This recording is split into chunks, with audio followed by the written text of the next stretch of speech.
The wine glass slipped from Ethan Hartley's hand, crashing into the sink with a sharp, sickening clink. He wasn't supposed to be in the kitchen, but he'd come back for the second bottle of Pinot Noir, the one he'd bought with the last of his grocery budget, just to impress his parents, just to show them he was doing okay. He hadn't expected to hear his mother say that. "Rebecca, sweetheart, you're a smart girl. I know you care about Ethan, but let's be honest. He doesn't have a future." Ethan stood frozen behind the slightly ajar door, half-shadowed by the hall light. His heart beat so loudly it muffled the rest of the world. He didn't move, didn't breathe, couldn't. Rebecca, his girlfriend of 2 years, didn't reply right away. Her voice came slow, unsure. "He's passionate, and he tries. He really does." Margaret Hartley's reply cut through like a scalpel. "Trying isn't enough. Derek has a stable job, a 401k. He could give you a real life, not dreams and ramen noodles. Don't waste your best years waiting for a maybe." A long silence. Then Rebecca. "I've thought about it. Sometimes I wonder if I'm enabling him." That was the knife. And it didn't stop there. Margaret chuckled softly. "We all enable him. Charles and I. God knows we've tried. But musicians? Come on, honey. He's 32. Ethan staggered backward, the bottle in his hand suddenly heavier than gravity. His parents' words had always hurt. But this was betrayal wrapped in silk. And coming from Rebecca, the only person who ever said, "I believe in you." He didn't burst into the kitchen, didn't scream or slam a door. Instead, he tiptoed back to the dinner table, set the wine bottle down, and forced a smile. Derek and Charles were still deep in conversation about emerging market stocks. Ethan sat quietly. Rebecca returned minutes later with that practiced calm in her expression, like she hadn't just agreed with his mother that he was dead weight. He couldn't look at her, not without unraveling. Thanksgiving at the Hartleys' suburban Seattle home was always a spectacle. Crystal glasses, perfectly folded napkins, the scent of cinnamon, and staged perfection. Charles sat at the head of the table, fork poised like a general, leading a discussion about supply chain efficiency. Derek, polished as ever in his navy blazer, updated everyone on his company's expansion into fintech. Margaret beamed with pride. Ethan said something about playing a new gig next weekend. No one responded. "Still doing that music thing?" his dad asked, not even looking up from his plate. Rebecca placed her hand on Ethan's knee beneath the table, but the gesture felt hollow now, just another performance. Later, while Derek and Charles watched a football game in the living room and Margaret offered Rebecca another glass of wine, Ethan sat on the back porch in silence. The cold bit into his fingers, but he didn't move. His guitar sat in the trunk of his rusted sedan, unopened, forgotten, like him. He remembered when music used to feel like breathing. Now it felt like drowning. 3 days later, Ethan stood in front of Crescent Coffee and Wine, the place Rebecca loved for its lavender lattes. He was going to surprise her. A small token of appreciation, a new capo for her guitar-playing boyfriend she used to admire. He never walked in. Through the window, he saw her, laughing, sitting across from Derek, her hand lightly touching his wrist. Derek leaned in, said something that made her blush, and in that moment, Ethan understood everything he'd been pretending not to see. He turned away without entering, the gift still in his coat pocket. By the time he got back to his apartment, the world had tilted. Nothing felt real. The walls were too quiet. The strings on his guitar too loose. He didn't eat, didn't sleep. The next morning, he called Rebecca. She didn't answer. She didn't call back. A week passed, then 2. She texted once. "I think we need some space." Nothing more. That night, Ethan sat under the dim bulb in his bathroom, reading old texts from her, ones where she swore, "You're going to make it someday." He whispered, "I believed you." His phone lit up with a new notification. Margaret had posted a family photo on Facebook. Derek and Rebecca holding hands, framed under golden Thanksgiving lights. Caption, "A future worth being proud of." He stared at it for a long time. Then he deleted the app. At his next gig, another underpaid, underattended show at a downtown dive, Ethan didn't play the usual covers. He sang his own song, a slow, broken ballad. The bartender stopped cleaning. A girl in the back wiped her eye. He didn't stay for applause. He walked straight out after the last chord, the sound of it still ringing in the air. That night, he opened a browser tab. Searched. Cities with indie music scenes. Austin, Texas. Affordable, lively, full of open mics. He had $2,000 left. No job. No girlfriend. No home that felt like one. Just a suitcase, a six string, and a fading version of himself. But somewhere inside that silence was a spark. Dim, yes, but not dead. He packed his things, left a note on the fridge for his roommate, and drove south. Not because he knew what would come next, but because Seattle had already decided who he was. Austin hadn't yet. If you've ever been quietly erased after giving everything you had, type 1. Your story deserves to be heard. The email hit Ethan's phone at 7:14 a.m. just as the bus was pulling into South Congress Avenue. Subject line, unpaid balance, final notice. He opened it, squinting through sleep and sunlight. Mr. Hartley, as of today, your SoundCloud Pro account has been suspended due to non-payment. All uploaded tracks will be archived and inaccessible until payment is received. The SoundCloud team.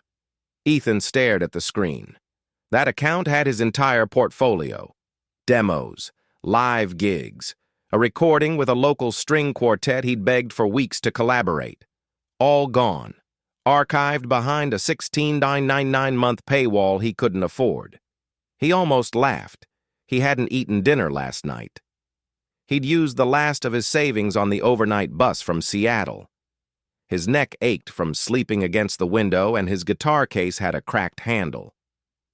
But this, losing his music, his digital identity, this felt like erasure. He stepped off the bus with $162 left in his bank account. Austin smelled like barbecue and asphalt.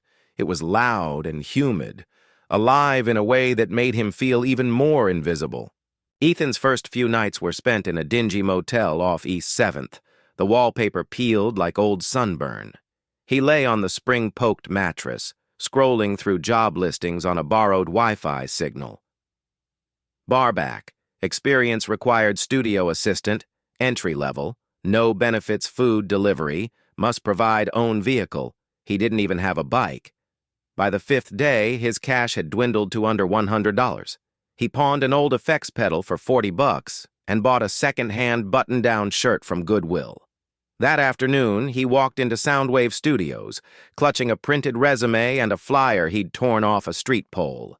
Studio assistant needed. No experience required. Apply in person. The front desk smelled like old coffee and dust. A man in his 60s, silver ponytail and ink-stained shirt, looked up from a stack of vinyl. "You the kid?" he asked. "I'm Ethan Hartley. I saw the flyer." The man squinted. "Know the difference between a condenser mic and a dynamic?" Ethan nodded. "One for vocals, the other for amps." The man smiled, but not warmly. "Pays garbage. Hours are worse. You'll mop floors and organize cables more than you'll touch music. Still want it?" Ethan didn't hesitate. Yes. His first week at Soundwave blurred into aching feet and spilled coffee. He wasn't allowed in the control room. Mostly he restocked snacks and fetched extension cords, but Ethan didn't complain. At night, when the studio emptied out, he sat in the hallway and listened to the muffled mix sessions bleeding through the walls. It reminded him of who he used to be. One Thursday evening, a woman stormed in just as Ethan was locking up. She was carrying a beat-up satchel and a stack of loose paper. Her brown hair was in a messy bun, her eyes sharp behind thick glasses. "Hank!" she called out. From behind the office door, the old man appeared. "Elizabeth Rhodes," he said, sighing. "Should have known you'd show up during happy hour." "I need a session, now," she said. Then her gaze landed on Ethan. Her eyes narrowed. "Wait, Ethan Hartley?" He blinked. "Yeah, that's me." "You're Derek's brother." Ethan's spine stiffened. "You knew my brother?" She scoffed. "I dated him, years ago, before your mother decided I wasn't fit for the Hartley family tree." Ethan didn't know what to say. "Thought your name sounded familiar," she muttered. Then louder. "Hank? Is this guy any good?" Hank shrugged. "Mops like a pro." Elizabeth raised an eyebrow. "You play?" "Guitar.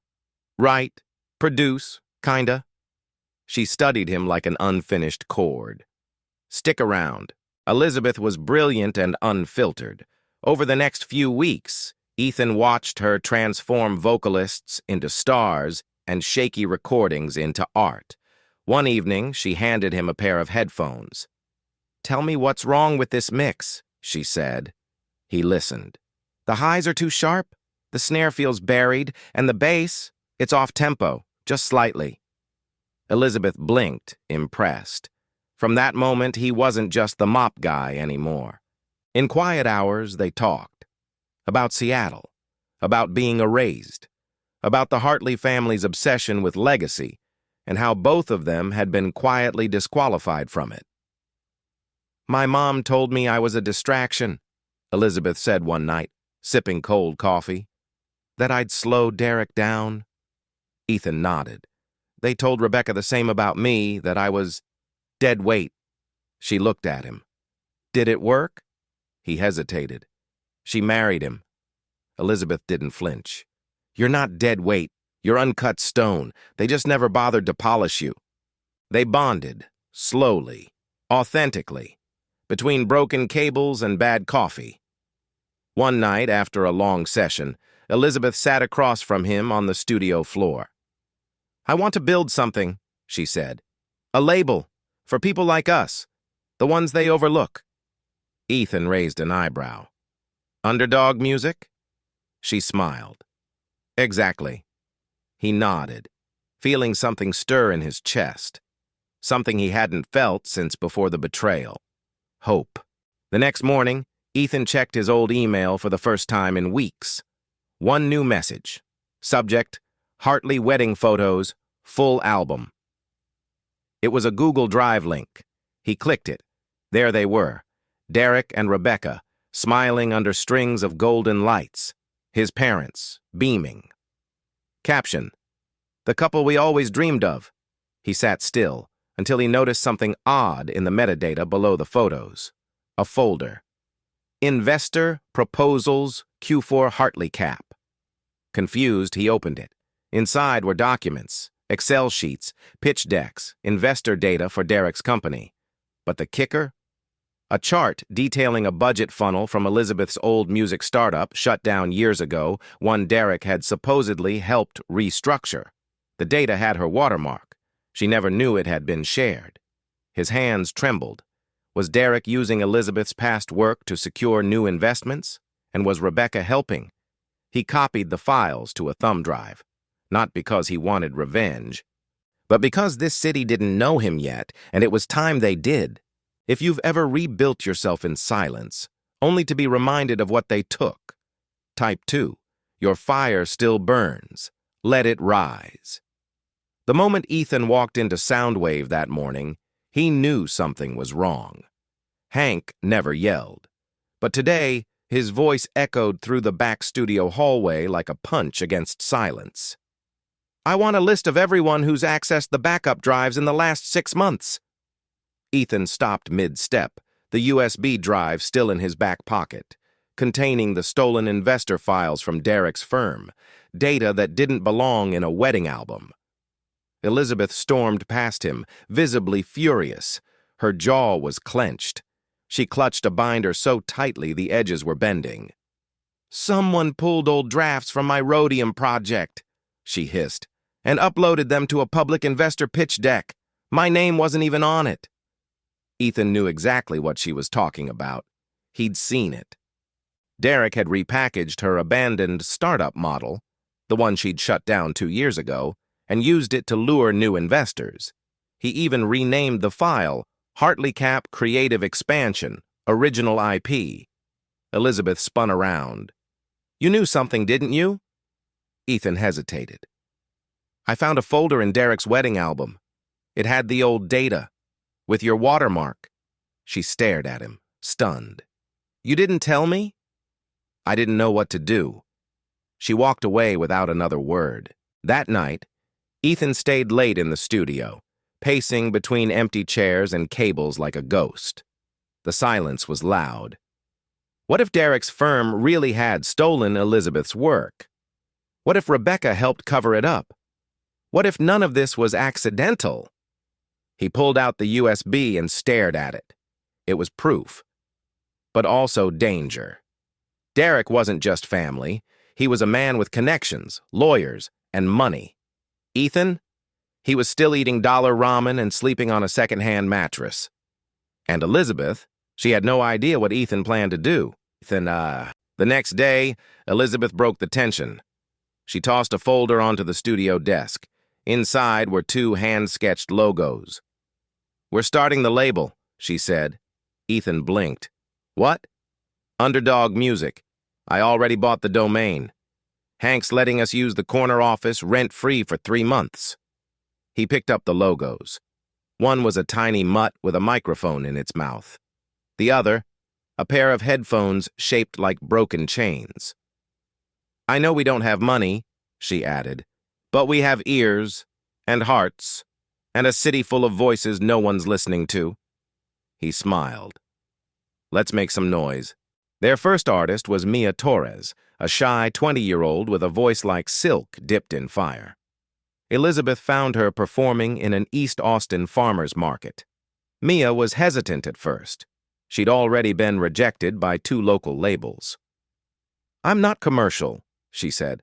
"I write sad stuff." "So do we," Ethan replied.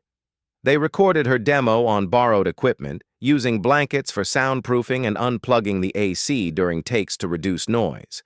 The heat was unbearable. They drank tap water from old coffee mugs. But when Mia sang, no one breathed. 3 weeks later, they sent the demo to every local radio station. No one replied. Until one Saturday morning, Ethan's phone buzzed. "KTXR 102.4. You've been added to rotation. Congrats."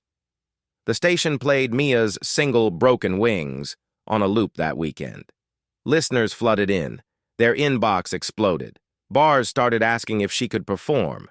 Indie blogs wrote about her. The streaming numbers climbed like wildfire. They had momentum, but momentum attracts attention.